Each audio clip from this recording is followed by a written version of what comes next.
In front of me is VIVO V40 Lite, and today I would like to show you how you can open apps in split screen view.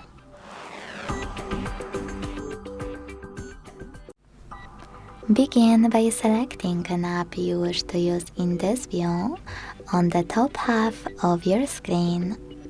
Then click on it and access it in the background.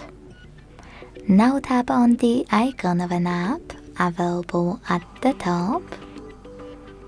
Select split screen in the pop-up and tap on the second app.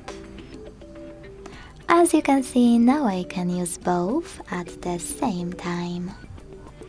If you want to go back from this mode, drag one of your apps all the way up or all the way down.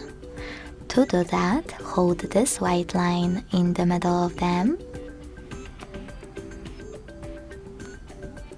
and drag your app. Then tap on Home button.